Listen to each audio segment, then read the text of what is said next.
नमस्कार, मैं हूं संजय शर्मा। आप देख रहे हैं 4 PM यूपी। क्या मतलब है कि क्या मोदी जी ने योगी को वरद हस्ते दिया है और मोदी और अमित शाह के बीच कुछ दूरियां हैं? केपी मलिक जी ने आज की बातचीत में बड़े रहस्योद्घाटन किए, क्योंकि उत्तर प्रदेश की राजनीति गर्म है। जब से दीपोत्सव वाले कार्यक्रम में पोस्टरों से केशव मौर्य, ब्रजेश पाठक का नाम गायब था, गवर्नर का नाम था, आनंदीबेन पटेल का नाम गायब था, लोग हैरान हुए। क्या आनंदीबेन पटेल के भ्रष्टाचार की कहानियों को अब योगी खत्म करना चाहते हैं? आनंदीबेन पटेल की बिटिया अनारा पटेल के गुजरात में जमीनों के सौदों के धंधों की तो बड़ी चर्चा थी, उनके भ्रष्टाचार की बड़ी चर्चा थी। लेकिन उत्तर प्रदेश में अनारा जी ने कौन कौन से अनार खिलाए हैं, अब राजनीति में इसकी भी चर्चा हो रही है। और योगी आदित्यनाथ एक झटके से इस कहानी को खत्म करना चाहते हैं। खेल क्या होगा? और बिहार में क्या नतीजा आने के बाद नीतीश पलटी मारेंगे? क्या मोदी के सिंहासन को खतरा होगा?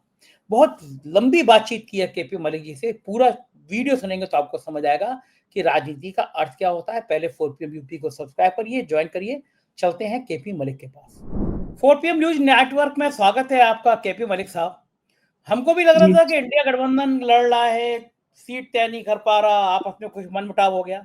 लेकिन अब तो ये लगने लगा है शायद रणनीति का हिस्सा था। अशोक गहलोत पहुंचे, एक फोटो वायरल हुआ कि लालू यादव हैं, तेजस्वी हैं, राबड़ी, अशोक गहलोत बैठे हुए हैं।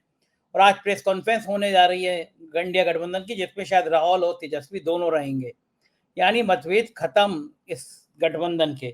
दूसरी तरह से चुनाव आयोग ने 2 सीटों पे पर्चा निरस्त किया है, तो लग रहा है कि चुनाव आयोग और क्या क्या करने जा रहा है।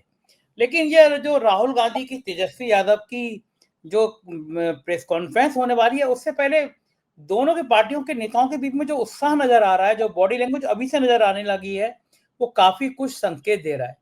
और भारतीय जनता पार्टी, मुझे लग रहा है कुछ तो बेचैनी है, कुछ तो ऐसा चल रहा है, क्योंकि अमित शाह जी जिस तरह से बेचैन हो रहे हैं, परेशान हो रहे हैं, नीतीश के लिए नारेबाजी हो रही है। क्या लग रहा है आपको, बिहार से तस्वीरें क्या आ रही है सामने आपके? देखिए संजय जी, आपको याद होगा परसों हमने कहा था कि अब तो हमें जो है राहुल गांधी, अखिलेश और कहीं कहीं तेजस्वी यादव पे भी गुस्सा आने लगा है, या ये और आज तो ये कहें कि इन पे दया सी आने लगी थी। इस तरह का एक माहौल बन गया था, क्योंकि ये जीती हुई बाजी को हार हार में बदलने जा रहे थे। लेकिन आज की जितनी तमाम खबरें मेरे पास हैं, जिस तरह की जानकारी मेरे पास है, मैं आपको बताऊं कि एक बड़ी जानकारी आपको दे रहा हूं, पता नहीं आप तक पहुंची है कि नहीं पहुंची है। 1.5 दर्जन जो है शिकायतें आई हैं, पक्की शिकायतें राहुल गांधी के पास आई हैं, और वहां के लगभग जो है 50 से ज्यादा जिला अध्यक्षों ने एक सामूहिक चिट्ठी राहुल गांधी को लिखी है। और राहुल गांधी को ये लिखा है कि हम 50 लोग मिलकर पार्टी छोड़ने नहीं जा रहे हैं, हम ये कहने जा रहे हैं कि सिर्फ जांच कराइए आप। और उन्होंने ऐसे ऐसे सबूत दिए हैं कि जो 1 महीना पहले, 15 दिन पहले भारतीय जनता पार्टी जिंदाबाद बोल रहे थे और कांग्रेस को गरियाने का काम कर रहे थे, वो टिकट कैसे पा गए। और बाकायदा सबूत के साथ उनको सारी चीजें भेजी गई। उस पर फिर लखनऊ या दिल्ली से एक्शन हुआ, तमाम चीजें हुई। और जो बड़ा नुकसान दिखाई दे रहा था कि कांग्रेस की और आरजेडी की लड़ाई में एक बड़ा नुकसान हो जाएगा गठबंधन को, और फायदा सीधे सीधे भारतीय जनता पार्टी को उठा जाए होगा, उसको कैसे रोका जाए। इसमें तस्वीर ये आती है कि भारतीय जनता पार्टी ने बड़े स्केल पे अपने लोगों को प्लांट कर दिया था तत्काल में। पहले तो जो हो रहा है हो ही रहा है, जो दिल्ली में, बिहार में, बाकी राज्यों में भारतीय जनता पार्टी जिसके लिए निपुण है प्लांटेशन में, वो प्लांट उन्होंने किया हुआ है। एक स्लीपर सेल बड़े अच्छे तरीके से काम कर रहा है, और वो बिहार में भी कर रहा है। और ऐसे में आप देखिए कि 15 दिन पहले जो पार्टी ज्वाइन कर रहा है उसको तत्काल टिकट मिल जा रहा है, जो 6 दिन पहले ज्वाइन कर रहा है उसको टिकट में। तो ये एक बड़ी अनोखी घटना वहां पे हुई। आप संजय जी मानेंगे, हम और आप यूपी से बिलोंग करते हैं, आज भी ऐसे लोग हैं जो चाय की दुकान पे, नुक्कड़ पे मिल जाते हैं, जो हार्डकोर कांग्रेसी होंगे, लड़ जाएगा आपके साथ। चाहे भारतीय जनता पार्टी की सरकार रही हो, चाहे मुलायम सिंह की सरकार रही हो, चाहे मायावती की सरकार रही हो, उसकी सेहत पर कोई फर्क नहीं पड़ता। और गांव में गिने चुने 5-6 आदमी ऐसे हैं जो कांग्रेसी हैं। तो इस तरह के लोग बिहार में भी हैं, तो उनकी आवाज है, और वो ये कहना चाह रहे हैं कि कांग्रेस इस हालत में क्यों पहुंच गई है। तो इस तरह का रिएक्शन इनको देखने को मिला, और बड़ा विरोध यहाँ पे आया राहुल गांधी के सामने। राहुल गांधी ने तत्काल एक्शन लेते हुए अशोक गहलोत को फोन किया, और खबर ये हमारे सूत्र जो दे रहे हैं कि राहुल गांधी ने सबसे पहले लालू यादव को फोन किया, उसके बाद हेमंत सोरेन को फोन किया, उसके बाद जो मुकेश साहनी है जो आज प्रेस कॉन्फ्रेंस करने जा रहे थे, उनको फोन करके समझाया, उन्होंने अपनी प्रेस कॉन्फ्रेंस रोक दी। उसके बाद इन्होंने अशोक गहलोत को तत्काल भेजा और कहा कि मामले को संभालिए। और ये भी आप भी जानते हैं कि अशोक गहलोत जो है वो भी बड़े चाणक्य हैं राजनीति के। तमाम जगह तोड़फोड़ भारतीय जनता पार्टी ने कर दी थी और काफी हद तक सफलता पा ली थी राजस्थान में भी, लेकिन जो है ऐसा ऐसी पटकनी दी थी अशोक गहलोत ने भाजपा के चाणक्य को कि उनको आज तक याद है और उनकी करवट में दर्द आज भी है कहीं ना कहीं अशोक गहलोत का दिया हुआ। तो अशोक गहलोत वहां गए हुए हैं और खबरें अब ये हैं कि सब मामला दुरुस्त है, ऑल इन वेल है। और कल 11 बजे एक प्रेस कॉन्फ्रेंस होने जा रही है जिसमें 6 सीटों पर झारखंड मुक्ति मोर्चा चुनाव लड़ रहा था, वो शायद ना लड़े। मुकेश साहनी को समझा लिया गया है कि इस तरह की फाइट ना हो कि आपस में नुकसान हो, और लेफ्ट के लोग और तमाम लोग मिलकर कल 11 बजे प्रेस कॉन्फ्रेंस करेंगे। उसमें सीटों पे समझौता भी हो गया है और कल तेजस्वी यादव के मुख्यमंत्री की भी घोषणा होगी कि महागठबंधन के मुख्यमंत्री पद के उम्मीदवार दावेदार तेजस्वी यादव होंगे। इस प्रकार की घटनाएं हैं। तो ये सुन के या समझ के हम कह सकते हैं कि अब पलड़ा फिर भारी दिखाई दे रहा है महागठबंधन का, जो 2-3 दिन से लग रहा था कि हीला हवाली चल रही है और भारतीय जनता पार्टी अपने शाम दाम दंड भेद कर रही है। अब भारतीय जनता पार्टी कितना भी शाम दाम दंड भेद करे, देखिए संजय जी, आप एक चीज याद रखिए, आपको याद रखना पड़ेगा कि हरियाणा में जिस प्रकार से माहौल बना हुआ था, कहीं ना कहीं कांग्रेस की आपसी लड़ाई के बावजूद ही भारतीय जनता पार्टी हरियाणा में सरकार बना पाई थी। वहां भी टिकट बिके थे, वहां भी भीतरवाद हुआ था। तो यही स्थिति बिहार में बन गई थी, क्योंकि कांग्रेस को पकड़ना आसान इसलिए है कि कांग्रेस बहुत बुरी स्थिति में है और जो नेता उनके होते, कई नेता बिक जाते हैं। अब इसमें महत्वपूर्ण जो रोल निभा रहे थे बिहार में, वो पप्पू यादव निभा रहे थे। अब पप्पू यादव क्या है भाई, या तो उनको आप कांग्रेस में शामिल कर लीजिए या उनको लीज पे दे दीजिए, पार्टी ठेके पे दे दीजिए कि भाई हमने कांग्रेस पप्पू यादव को ठेके पे दे दी है और कांग्रेस का कोई भी निर्णय होगा पप्पू यादव करेंगे। तो कम से कम पता तो चले लोगों को। तो इस तरह की चीज, और पप्पू यादव की बीच में ये भी खबरें हैं कि पप्पू यादव की मुलाकात भाजपा के शीर्ष लीडरशिप से हुई थी, तो उसमें क्या हुआ, फिर पप्पू यादव क्या कर, बहुत सारी चीजें हैं। लेकिन राहत की बात महागठबंधन के लिए मुझे लगती है कि ये आई है कि कल उनकी प्रेस कॉन्फ्रेंस में चीजें साफ हो जाएंगी और बिहार में सफलता हासिल कर सकता है महागठबंधन, ऐसी उम्मीद मुझे लग रही है। बिल्कुल ठीक कह रहे हैं केवी मलिक साहब, लेकिन मैं ये जानना चाहता हूं कि अगर ये अनाउंस हो जाता है प्रेस कॉन्फ्रेंस में कि तेजस्वी यादव ही मुख्यमंत्री होंगे, तो इसका कितना असर पड़ेगा गठबंधन में? निचले स्तर के जो कार्यकर्ता हैं, जमीनी जो कार्यकर्ता हैं, जो कांग्रेस और आरजेडी के हैं, उनके मनोविज्ञान को अगर समझते हैं हम, कितना असर पड़ेगा, क्या लगता है आपको? नहीं, देखिए, अगर ये इस तरह का फैसला होता है तो इसमें कांग्रेस के जो कार्यकर्ता है वो भी कहीं ना कहीं राहत की सांस लेंगे और उनको भी लगेगा कि भाई हमारी बात जो है शीर्ष नेतृत्व तक पहुंची है, तभी ये एक्शन हुआ है। और कहीं ना कहीं ये होगा कि तेजस्वी यादव को भी जता दिया गया है कि भाई हम अगर आपको सपोर्ट कर रहे हैं और हम क्राइसिस में होते हुए भी और हम पीछे हटते हुए भी, अपना नुकसान करते हुए भी आपका साथ दे रहे हैं, तो आपको आगे भी व्यवस्था हमारी रखनी पड़ेगी। और इसमें ये होगा, चाहे वो झारखंड मुक्ति मोर्चा हो, चाहे मुकेश सहनी हो, चाहे कांग्रेस हो, उसमें एक उस प्रकार की सहमति भी होती है जो अंदर खाने बनती है कि भाई हम आपको एमएलसी बनाएंगे, हम सरकार में आपके कुछ लोगों को शामिल करेंगे। तमाम चीजें होती है जब आपके सरकार बन जाती है, उसमें कई सारे आयोग के अध्यक्ष बनाए जाते हैं। तो सबको साथ में लेके अगर चलना है तो उस तरह की एक रणनीति बनी है और उसकी तैयारियां चल रही हैं। लेकिन पहले यह है कि सरकार बनाई जाए। सबको यह भी है कि भैया इनसे कैसे बचा जाए, ये जो शाम दाम दंड भेद वाले चुनाव आयोग को सिर पर रख के गठरी ढो रहे हैं, पहले तो इनसे बचा जाए। अगर हम इनसे बच गए, जिंदा रहे, तभी तो ये चीजें होंगी। अगर आप कुछ कर ही नहीं पाए और सरकार ही नहीं बनी तो फिर क्या फायदा बाकी चीजों का। तो सबसे पहले ये कहा गया है कि हम बैठ के आपस में फैसला कर सकते हैं, सारी चीजों को हम घेर सकते हैं, उसके बाद भी लालू यादव और तेजस्वी यादव को अगर हम सरकार बनवाते हैं तो। लेकिन अगर सरकार ही नहीं बनी तो फिर क्या करेंगे। तो इस तरह की बातें हुई है और उस पर एक सहमति बनी है। तो इसमें कोई दो राय नहीं है कि उसका फायदा कांग्रेस को भी मिलेगा और उसका फायदा लेफ्ट हो, चाहे झारखंड मुक्ति मोर्चा हो, चाहे मुकेश सहनी की पार्टी हो, सबको फायदा उस चीज का मिलेगा, क्योंकि अभी वो भी सत्ता से बाहर है। मलिक साहब, एक बड़ा महत्वपूर्ण सवाल ये है कि अगर इंडिया गठबंधन चुनाव जीत जाता है बिहार में, नीतीश बाबू की पार्टी बीजेपी हार जाती है, तो केंद्र पर इसका क्या असर पड़ते हुए देख रहे हैं आप? क्योंकि नीतीश और चंद्रबाबू नायडू के समर्थन से सरकार चल रही है, और अगर इंडिया गठबंधन जीतता है बिहार, तो क्या नीतीश के सांसद खिसक सकते हैं, जा सकते हैं? आपको क्या लगता है, परिदृश्य आपको क्या समझ में आता है? देखिए संजय जी, नीतीश कुमार की पार्टी के जो सांसद हैं, वो चाहे नीतीश जीते चाहे हारे, वो दोनों ही परिस्थितियों में भारतीय जनता पार्टी के साथ जाएंगे।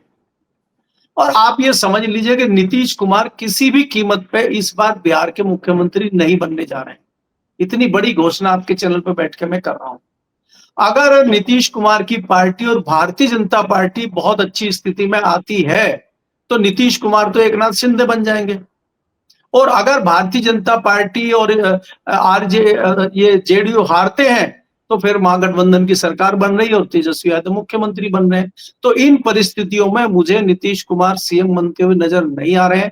और अगर नीतीश कुमार को भी ये लगेगा कि मैं सीएम नहीं बन रहा हूं और भारतीय जनता पार्टी मेरे ऊपर हावी है, तो उन परिस्थितियों में वो तेजस्वी यादव को मुख्यमंत्री बनवाने का पहल करेंगे, ना कि भारतीय जनता पार्टी को सपोर्ट करने का काम करेंगे। और उन परिस्थितियों में नीतीश कुमार की पार्टी निश्चित रूप से टूटना तय है।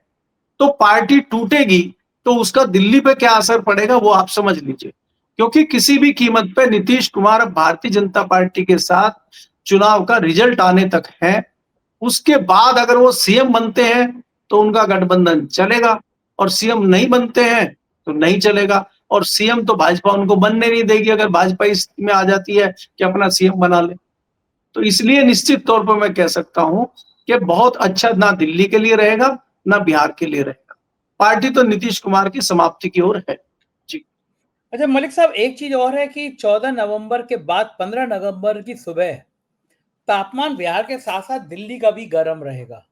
ये बात तो मोदी साहब, शाह साहब चाणक्य हैं, कहे जाते हैं। गुजरात लॉबी पूरी जानती है कि अगर नीतीश और ये एनडीए गठबंधन हारा तो दिल्ली की कुर्सी भी डगमगाएगी।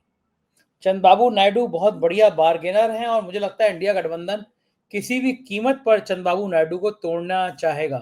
जगन मोहन रेड्डी ने पिछले दिनों बयान भी दिया था कि चंद्रबाबू नायडू के राहुल गांधी के कुछ लिंक हैं, तेलंगाना के सीएम के जरिए बातचीत हुई है। आपको लगता है कि नवंबर और दिसंबर दिल्ली की हुकूमत, भारत की सरकार की हुकूमत, मोदी जी के सिंहासन के लिए भी बहुत खतरे की घंटी है? आधा नवंबर, पूरा दिसंबर, कुछ भी हो सकता है भारत की राजनीति में, और खासतौर से मोदी जी की राजनीति में। नहीं संजय जी, देखिए अगर परिस्थितियां बनती हैं, और ये खाली भारतीय जनता पार्टी या महागठबंधन या किसी एक पार्टी के लिए ये बिहार चुनाव लिटमस टेस्ट नहीं है। ये सभी पार्टियों के लिए एक लिटमस टेस्ट है। भारतीय जनता पार्टी हो चाहे महागठबंधन हो, सबके लिए एक नया रास्ता निकलेगा बिहार चुनाव के बाद। और देश की राजनीति एक करवट लेगी और उसमें बदलाव आपको दिखाई देगा। चाहे बिहार चुनाव के नतीजे कुछ भी हो, चाहे पक्ष में हो चाहे विपक्ष में हो, राजनीति तो बदलेगी। वो देश की राजनीति भी बदलेगी, कई राज्यों की राजनीति भी बदलेगी, उसमें आपका प्रदेश भी है। आप 2026 में नई राजनीति बदलते हुए देखेंगे कई प्रदेश में। और भारतीय जनता पार्टी की चीजें जिस तरह से आप आज देख रहे हैं, उसका भी रहस्य उद्घाटन होगा, उसका भी पर्दा खुलेगा। मैं आपके चैनल पे बार बार कहता हूं कि ये जो नुकसान हुआ है उत्तर प्रदेश में 35 सीटों का, लगभग 35 से 37 सीटों का, और जो राजस्थान में 10 सीटों का नुकसान हुआ है, इसमें कहीं ना कहीं महामानव जो है बहुत गुस्से में है। और किससे गुस्से में है ये आपको भी पता है, क्यों गुस्से में है ये भी आपको पता है। तो इसलिए वो बदलाव बहुत जल्दी आप देखेंगे।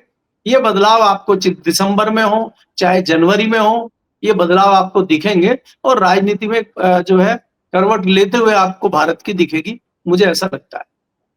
मलिक साहब, मेरे दर्शक देख रहे होंगे कि मलिक साहब ने कह दिया कि संजय शर्मा से ये आपको भी पता है, तो दर्शकों के मन में होगा भाई हमें भी बता दो। मलिक साहब जरा उनको भी बता दीजिए खोल के कि आप कहना क्या चाह रहे हैं। नहीं, किस विषय में पूछना चाह रहे हैं आप? आपने कहा ना कि जो बदलाव होगा उत्तर प्रदेश में, महामानव नाराज हैं, किनसे नाराज हैं, क्या बदलाव होगा, जरा खुल के बता दीजिए एक बार। नहीं संजय, देखिए आपको पता है कि अमित शाह किस प्रकार से योगी जी के पीछे हाथ धो के पड़े हुए हैं। आपके चैनल पे हम लगातार चर्चा कर रहे हैं पिछले 2 साल से कि दिल्ली और लखनऊ के बीच में तल्खी है, लेकिन कोई मानने को तैयार नहीं था। हमें लोग कहते थे कि ये मीडिया की चली-चलाई बातें हैं। आज सबके सामने आ गया है कि दिल्ली और लखनऊ में तल्खी है और उसका रिजल्ट भी आ गया 2024 में। अगर तल्खी नहीं थी, तो इतने खराब रिजल्ट भाजपा के क्यों आए? और वो क्यों आए, अब तो काफ़ी लोगों ने उसपे विश्लेषण कर लिया होगा कि जिस प्रकार से चाणक्य ने अपनी मर्जी से टिकट बाँटे, अपनी मर्जी हर जगह चलाई, बाबा ने उसको जो है बिगाड़ दिया।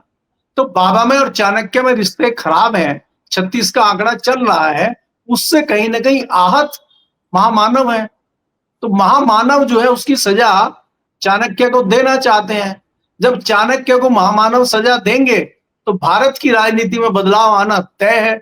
और वो किस प्रकार की सजा होगी, वो फांसी पे तो टांगेंगे नहीं या उनको कुछ और तो करेंगे नहीं, तो राजनीतिक सजा ही होगी।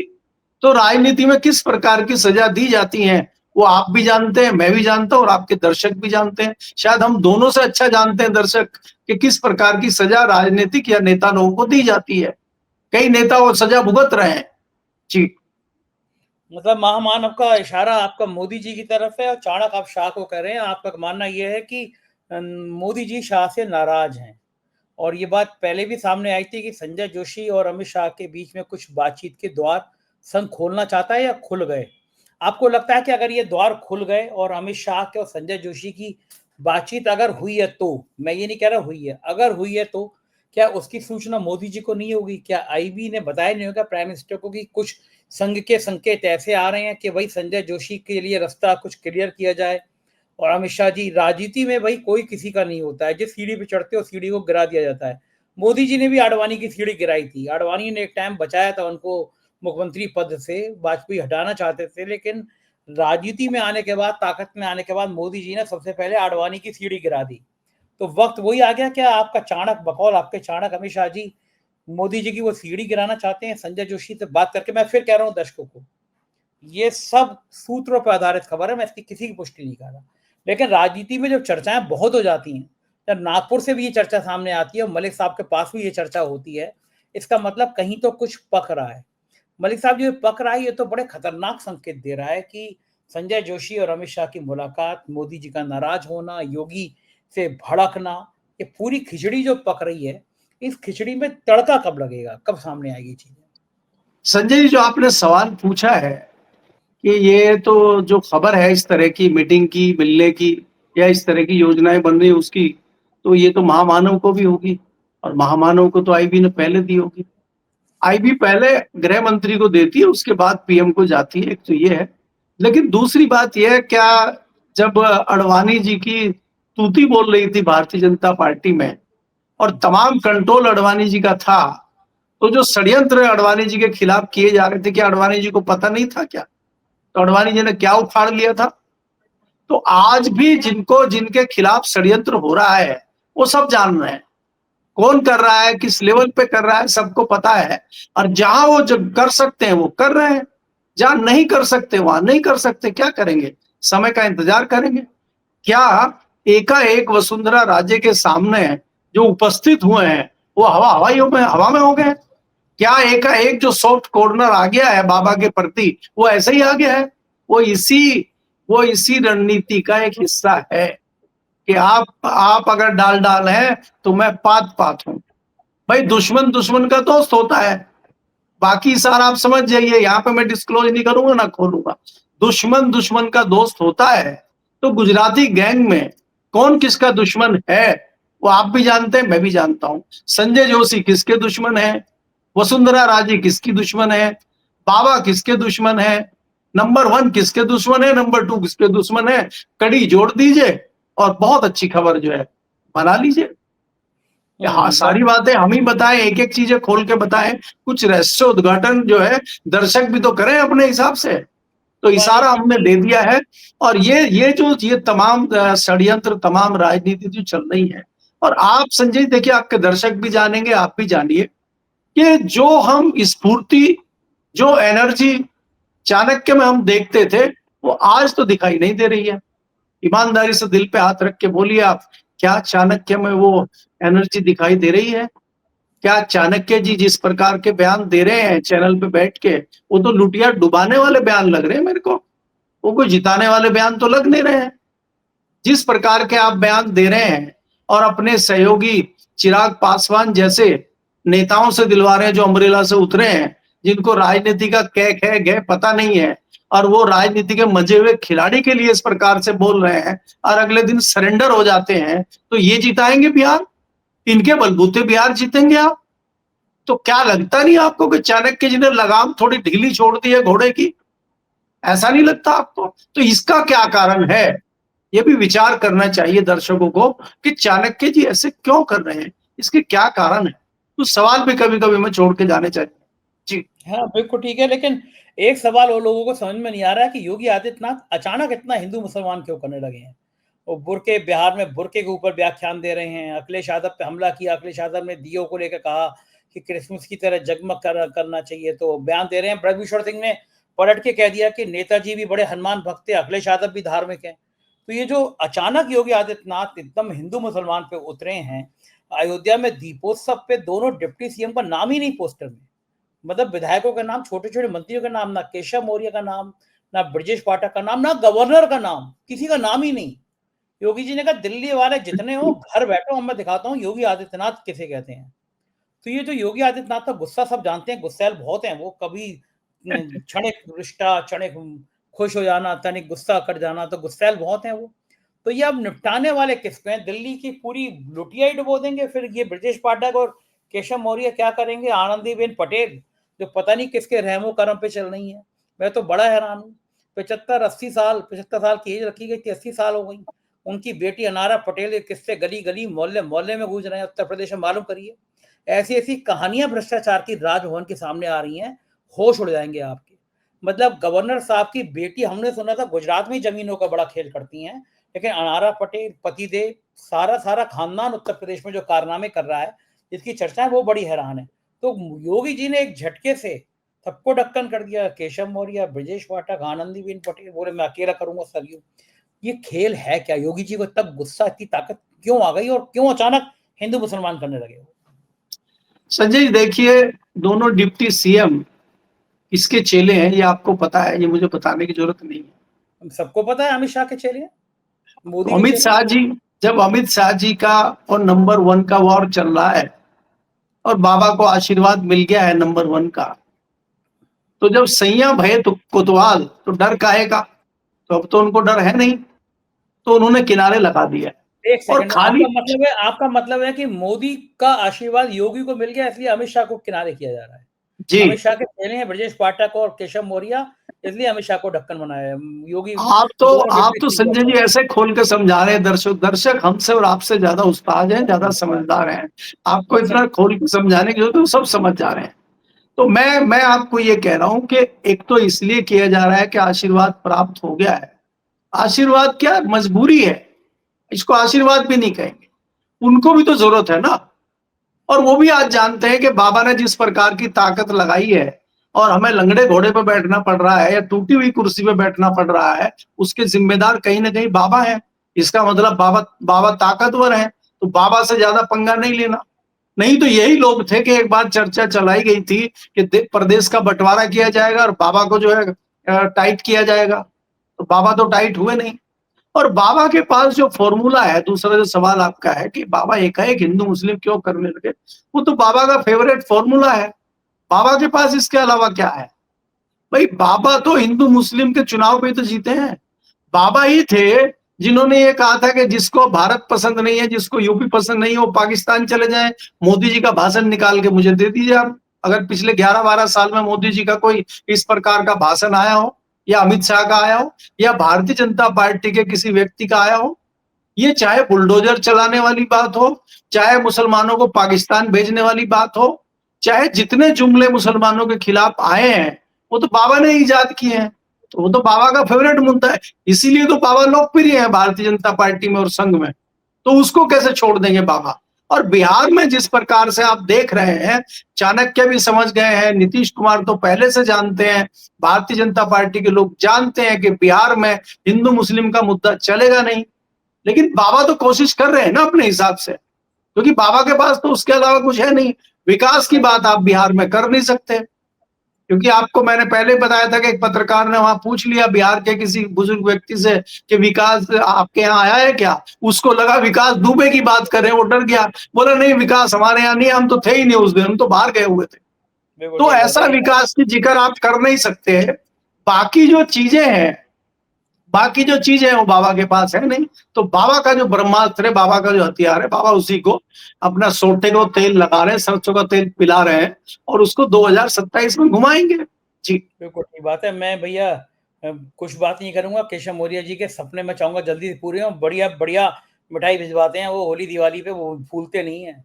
तो मैं इसलिए उनके लिए कुछ नहीं बोलने वाला, लेकिन बहुत-बहुत शुक्रिया आपका मलिक साहब, बहुत अच्छी-अच्छी बातें करी आपने। Thank you sir. ये थे केपी मलिक जी, पूरी बातचीत आपने सुनी। मुझको यकीन है बातचीत पसंद आई होगी। चैनल को सब्सक्राइब करना और जॉइन करना ना भूलें। शुक्रिया, थैंक यू।